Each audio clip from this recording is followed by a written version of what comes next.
The Tomwoods Show, episode 2040. Prepare to set fire to the index card of allowable opinion. Your daily dose of liberty education starts here. The Tomwoods Show. Hey folks, Tom Woods here. Don't forget you can get one of my books in audiobook format for free. So that includes my book, Real Descent, which is narrated by me, my New York Times bestseller, Meltdown on the Financial Crisis of 2008, featuring a foreword by Ron Paul, Nullification, and others. Just head over to tomwoodsaudio.com, sign up for Audible, and if you decide you don't want Audible, you get to keep the free audiobook they give you anyway. tomwoodsaudio.com. Hi, everybody. It's Tom Woods, and I am back from St. John Week. Now, for you guys, it was Michael Malice Week, but for me, it's the week which I've now done 2 years in a row, first week of January, where I head to the U.S. Virgin Islands and spend about 6 days on the island of St. John. Now, by the way, do not go there and call it St. John's, like Aldi's, like adding an apostrophe S that doesn't belong there. They get very annoyed by that. St. John's is in Canada. This is St. John, and it's a great place to spend a little time. And I have a little bit of COVID stuff to tell you about with regard to that before I get on to our main topic for today. But the thing to know about St. John is that it actually hasn't been settled for all that long. I think it wasn't until the 20th century that it was really settled. The primary island of the U.S. Virgin Islands is St. Thomas. I think it has about the same population as St. Croix, about 50,000 people or so. But there's a lot more hustle and bustle going on St. Thomas, which, by the way, makes the other islands a little bit more attractive to me. Sometimes, with some vacations, I want a little bit less hustle and bustle, and this is one of them. St. John has only 5,000 people, and it is accessible only by ferry. You can get there by ferry from St. Thomas, and that's it. So there's no airplanes going to land there, anything like that. And yet, despite there being only 5,000 people, because there are tourists, they've been able to build up a nice little society there. I think it's a wonderful place, great restaurants, beautiful beaches, wonderful, and stayed now 2 years in a row at a beautiful place each time. There are several very nice resorts. There are a lot of Airbnbs. They drive on the left, but the steering wheel is on the left.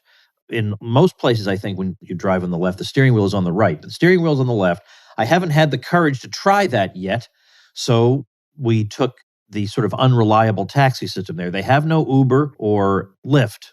Now, this may be more St. John information than you need. You can always fast forward. I'm just telling you, it's a fun little place to vacation. I got the idea from not Saint Tom Dilorenzo, although he's a fine man who knows what the future may hold, but our friend Tom Dilorenzo, who is the author of numerous books on history and economics, and recently retired as a professor of economics at Loyola, Baltimore. But anyway, he gave me the idea. And a lot of St. John is just a giant national park. There are two main places you might stay. There's Cruz Bay and Coral Bay. Now, of course, Tom wants to stay in Coral Bay because it's the more remote and fewer people. Cruz Bay is where I've been staying. And so if you want to really get around the island, because of the unreliable taxi service, you really need to rent your own car. And I just so far haven't had the guts to do that. But now that I know my way around, I think I probably could drive. I'm just worried about driving on the left. And Tom says it's actually really easy. It's just that when you get to an intersection, you have to remember that when you make that turn, you got to stay in the left lane. Because they don't have competition from Uber and Lyft, there are a couple of things. First of all, I think the taxi rates are regulated by the government of the Virgin Islands. And what that actually means is that the taxi rates are among the cheapest things on the whole island, oddly enough. Everything is very expensive on St. John, as I found. A package of bacon. Now, usually you buy bacon when it's on sale. A package of bacon not on sale, regular Oscar Mayer bacon that I saw in a grocery store, was $18. It's not cheap to be on St. John, but it's fun. And you're not there for your whole life. You're just there a little bit. And in fact, what a lot of people do is who live on St. John is they take the ferry over to St. Thomas and they just load up with groceries and they bring them all the way back. And they do that once a month and it saves them a lot of money. Anyway, the point is, oddly enough, the taxi fares are so low that I think if you're actually paying those fares and not giving huge tips, then you're a terrible cheapskate of a person. I gave ridiculous tips the entire time we were there because I thought, how can you survive on this island on these dinky fares? How are you going to live? given how expensive everything is. So you just give big tips to them. But the thing is, if you need a taxi from the ferry dock, there'll be a lot of taxis there. But if you're in the middle of St. John, or for that matter, if you're in the middle of St. Thomas, and you just pick up the phone and say, hey, I need a taxi, it's a struggle. I was in the middle of St. Thomas. I was in some neighborhood. We had to go to Walgreens, and that's not a really touristy area. So I picked up the phone, and I must have called 7 taxi places before I found one that would come out and get us. So you really do, ideally, want to have a vehicle. Anyway, a lot of fun. So I have a couple of interesting COVID observations I'll make. One was we had dinner reservations for a couple of great restaurants on St. John, both of which were canceled because of COVID staffing issues. We weren't told anything beyond that. And then numerous other restaurants that we considered trying as alternatives were closed for the same reason. So one night we went to a cheese bar, a wine and cheese bar, that occasionally has a little bit of food. So if you're kind of peckish but don't want a full dinner, this is a place you could go. We kind of did want a full dinner. And they actually that night had prepared quite a bit of food because they realized they were one of the only places open on the island. And we got there early before everybody else realized there were very few other places to eat. So we realized this is the place to go. So we went, and I was just thinking, I wonder if this is because of the infectiousness of Omicron, just the idea that everybody has to quarantine. Now, they've got it down to the 5 days, I guess. I don't know if the Virgin Islands got that or not. The Virgin Islands is extremely masked and extremely panicky and weird, and at the same time, they're trying to cater to tourists. It's a weird balancing act that they've got. So I don't know, but the result was a lot of people were not able to earn a living that particular day. In fact, I think through the weekend, there was one restaurant that was supposed to be open by Friday for reservations for Saturday, and they were just closed until the moment we took the ferry to St. Thomas and left. So these people must have been devastated by what's been done. They just must have. As I say, especially given how high the cost of living is there. Very sad. If you are on my email list, which I hope by this point all you guys are, because I keep begging and pleading and telling you you're not going to be sad that you're on it. You know the story of what happened when I confronted a person who urged me to put a mask on. So you already know that story. If you're not on my list, it's never too late, but it's getting there. Okay, so hop on the list at tomwoods.com. Right at the top of tomwoods.com, you'll see. Now, I may be redesigning my homepage, and so this may not hold for more than a few more months. But after I redesign the homepage, the join my list thing will be so in your face, there'll be no way to miss it. But right now, there's a little red button, sign me up button. Just click that and get on there, because that's where a lot of the great meat of the Tom Woods universe is to be found. Now, by the way, you got to turn off your ad blocker, or the little box to enter your email address can't pop up. So I know you love those things, but you got to turn them off when you go to tomwoods.com. Just click sign me up and you'll be on there. But yeah, we were riding in one of these open air taxis that have about 4 or 5 rows, maybe 4 rows for passengers. It's completely open with wind blowing through the whole thing. And we had people telling me to put on a mask. You read that story, didn't you? I didn't raise my voice, didn't lose my cool, but I explained the nonsense involved here. Of course, they had never heard any of this because it was a family, and it was a young college student who was harassing us. And she obviously is in one of these safe space kind of liberal arts schools where she's never required to defend herself. The first thing out of my mouth was, well, you know, if you compare demographically similar populations that live side by side and have different masking policies, you find the same case trajectory in both. So it seems to indicate the masks don't really do a whole lot. So I went beyond that. And I just kept, just giving them arguments over and over. So it was interesting. But then the other thing is, so we went over to St. Thomas, and while we were in St. Thomas, we were waiting for the ferry back to St. John. We got a little bite to eat. There was a guy in the ferry dock area who sells food. It actually was not bad. I thought this is going to be the worst food I've ever tasted. No. It was not bad at all. And some woman came up to him to order food, and she's masked, like a hysteric. And she's got her 2-year-old child, or I don't know, 2 maybe. It looked like a 2-year-old child. And she approached him, and he's got one of these, disposable cloth masks down on his chin. And as she's ordering, she stops herself and says, "Can you please put your mask on? Can you please put your mask on?" She points to her presumably unvaccinated 2-year-old child. Her 2-year-old child is under vastly greater danger of the ferry sinking than of any problems coming from COVID. Now, am I a bad parent? If any of my 5 kids came down with this, I wouldn't be worried at all. I would think, I guess this will be good for their immune system. There is so little risk to 5 healthy children that to obsess over it is psychotic. That's the way I look at it. It's psychotic. Yeah, there's a risk, but no greater of a risk than I take in many, many other situations in my life. So I would not be worried about that at all. We'd keep an eye on it, and that would be the end of it. And a 2-year-old in particular. So he complied. He put the mask up. Now, of course, we're looking at a mask that obviously at this point, everybody knows can't possibly do anything. But she thinks that if he puts that up, that'll keep them safe. And I'm sitting there because I'm waiting for my food. I'm sitting there watching this whole thing. So she left, and I went up to him with a $20 bill, and I stuffed it in his tip jar. And I said, "This is for dealing with that hypochondriac." And then I used a 5-letter word. And you may say to me, "Woods, that's not kind." Yeah, I think I've been as reasonable as I can be with people like this.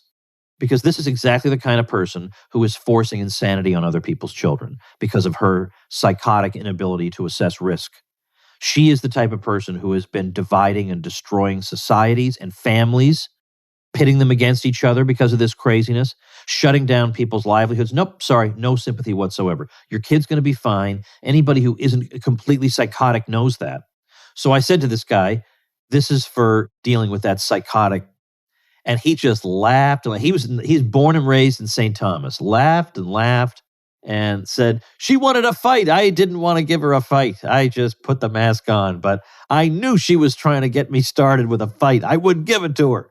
And I was glad. I could see he was a kindred spirit. I said, I knew there had to be some sane people left in this world. So we just had a big old laugh and became instant friends. And he wished us the best as we headed back over to St. John. So that was a little bit of my story there. Let me take the rest of the time to say a little something about the Supreme Court. Now, of course, you guys have already been reading about this over the past several days. I couldn't be more timely about it because, of course, I had that whole Michael Malice week ready for you guys. So I am coming in on this late, so I'm not going to review a lot of the information that you probably know. And, of course, there's a bit of a disadvantage here in that I don't know how the court is going to rule yet. But these are things I would want to say whether or not I knew how the court was going to rule on the Biden vaccine mandates. You all saw that Sotomayor made a variety of bizarre and obviously false claims, like there were 100,000 children in serious condition now with COVID, because of COVID, and that many of them were on ventilators. Well, that was so bad that even PolitiFact and the Washington Post rated that totally false. It's just an absurd exaggeration, the Washington Post called it. The real number is about 3,300, and most of those, or at least a big chunk of those, I don't know the exact numbers, are incidental. We've never in the entire run of this thing had 100,000, even if you add them all up. So this is all just crazy lunacy. Then we have her saying that she doesn't understand why the states would have the power to do something and the federal government wouldn't. So this is a Supreme Court justice, understands nothing about the 10th Amendment or the federal system or why our Constitution is the way it is. She has no idea. Great. Then Kagan, we have saying that we know that the best way to stop the spread is through vaccination. Who's we? This contradicts pretty much all available evidence at this point. And she's just going to repeat it. I mean, these are people who, if you curate your friends well, have wondered if really exist. And here they are on the Supreme Court. You wonder if people this ignorant really exist. There they are on the Supreme Court. And then you have Justice Breyer warning that without the mandates, because there have been some concern the mandates will lead to a lot of people being out of the workforce, but without the mandates, people will be afraid to work alongside the unvaccinated. Well, they have no reason to be. They have absolutely zero reason to be, because that has nothing to do with whether the virus is transmitted or not. So what I want to do, though, because I think a lot of people did hear that stuff, is run through the amicus brief filed by something called the American Commitment Foundation. And this is going to be challenging some of the questions of fact that were taken for granted when earlier courts looked at this question of mandates, but that have changed in the interim. So this is not a brief that's dealing really with the question of constitutionality. Is it constitutionally acceptable for the president via OSHA to impose mandates of this sort? That, of course, is the primary question at the heart of this, but what they're going to be arguing in this amicus brief is that also the facts of the matter have changed. The material facts of the matter are different now and make the case for the mandates even weaker. And this is, by the way, I think probably goes back to Oliver Wendell Holmes and around then, but it seems like what we are seeing here in some of the argumentation is an outgrowth of so-called sociological jurisprudence, that we shouldn't just impartially impose strict legal rules. We need to think of the practical impacts of these rules on society. And so we need supplementary data on this or that subject that would have been viewed as irrelevant to justices in the past. But anyway, this is where we are. And so here we go with what they have to say. Now, what's interesting about this, and this is why I choose to share it with you, is that I don't think a lot of people shared this. A lot of people shared that Sotomayor is an idiot and stuff like that. But I don't think anybody read this amicus brief. And so I'm going to post it at tomwoods.com/2040, so you can read it for yourself. It's not very long, and it's actually got a lot of information that might come in handy in your discussions with other people. But I share it in particular because it was written by two people, Andrew Bostom, whom I have followed but have not had on the Tom Woods Show, and also Andrew Bostom is of Brown University, also Jay Bhattacharya of Stanford University, who, as you know, has been a guest on the Tom Woods Show several times. So I found it interesting to see what they had to say about this matter. Now, before we do that, a quick word.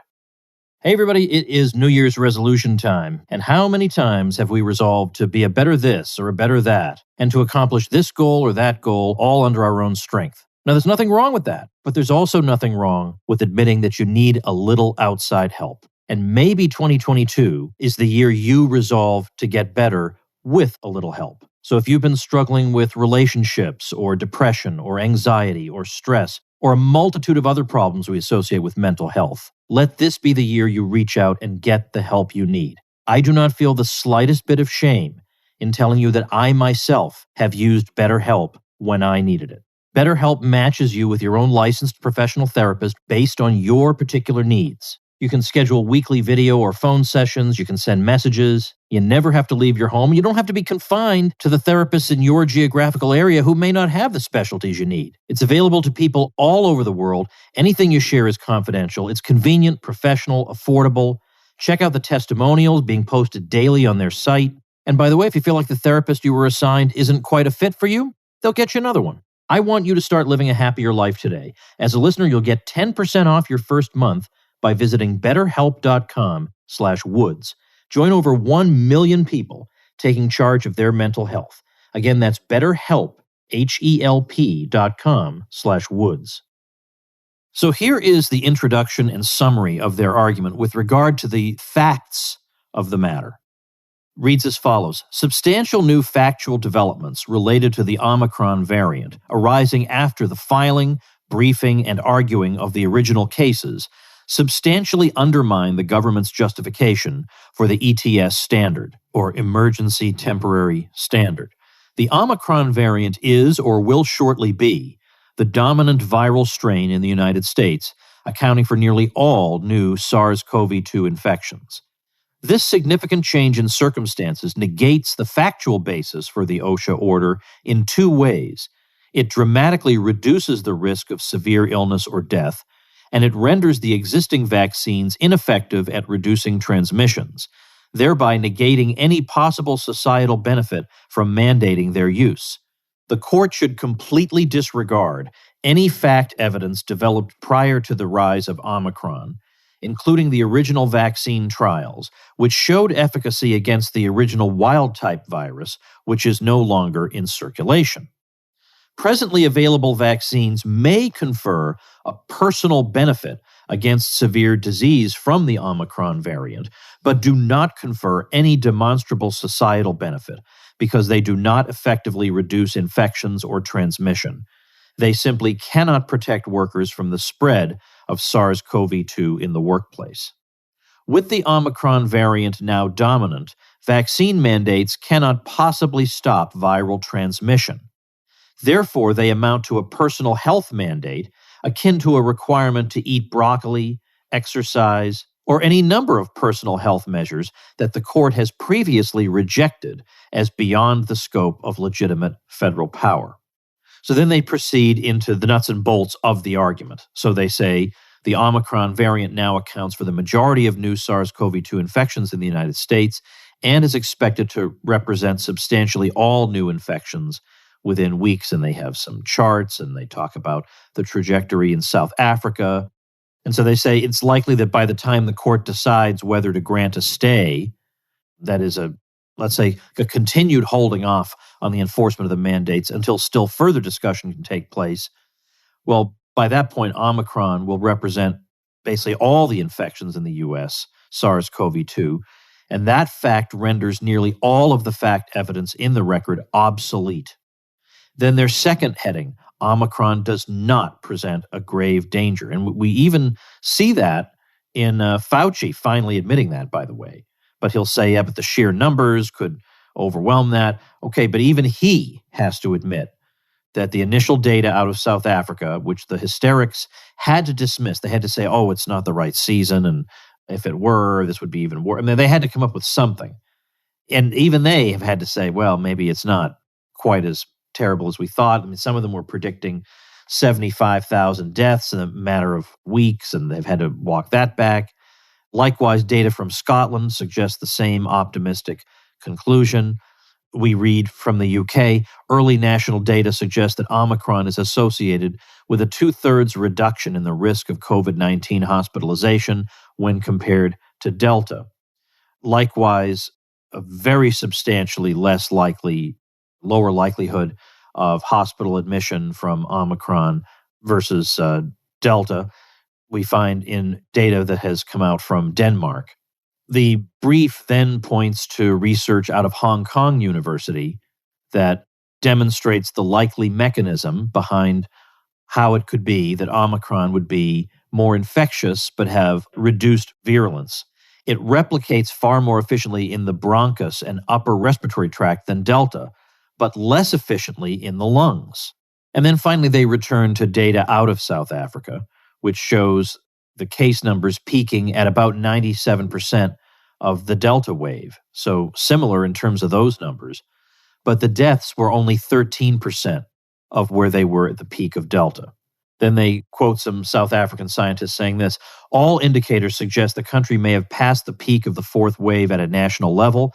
While the Omicron variant is highly transmissible, there have been lower rates of hospitalization than in previous waves.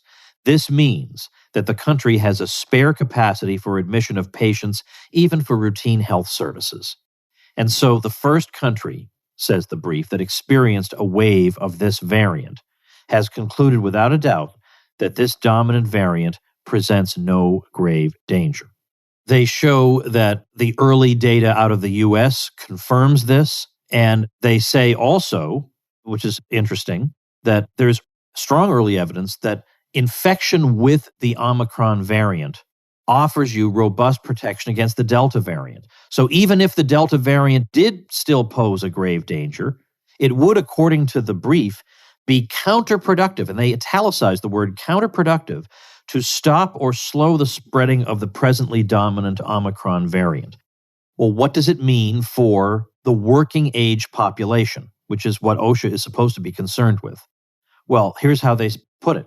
With Omicron's observed decline in severity, expected working age deaths fall into a range comparable to, or even lower than, the CDC's modeled 8,000 influenza deaths in 2017 to 2018.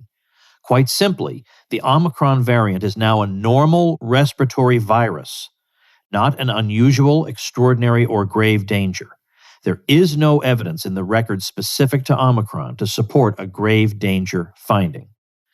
Then their third heading is, vaccines are ineffective at preventing Omicron infections. And they point out, in case anybody wants to challenge this or censor what I'm saying, that Pfizer and Moderna openly admit this. They say it too, so ban them too. They openly admit that they are not able to provide robust protection against Omicron.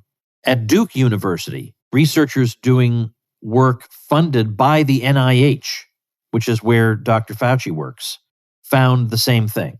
And then the brief says, real-world evidence from at least 4 countries with significant experience with Omicron, Denmark, the United Kingdom, Germany, and Canada, all of which provide more detailed and transparent data than has been made available in the United States, evidences that these vaccines have, and these 3 words are now in italics, substantially zero efficacy at preventing Omicron transmission, undermining the central rationale for mandating them in the workplace.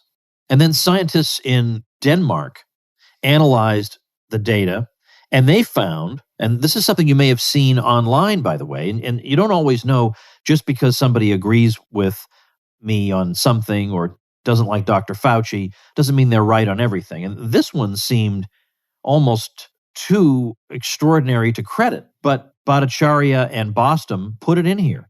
And they say that these researchers found that vaccine efficacy turned negative after 91 days following the second dose. So in other words, vaccinated Danes were even more likely than unvaccinated Danes to be infected with Omicron after 3 months. Remember, I've got this linked at tomwoods.com/2040 if you want to see it for yourself. The German equivalent of the CDC found that 78.6%, this is the most recent detailed report we have from them, that 78.6% of sequenced Omicron cases were in vaccinated Germans, despite a population vaccination rate of just 70%. Then they cite data from the UK Health Security Agency, and they say that these estimates are remarkably like the Danish findings, with near zero vaccine efficacy for both Pfizer and Moderna vaccines after 20 weeks following the second dose.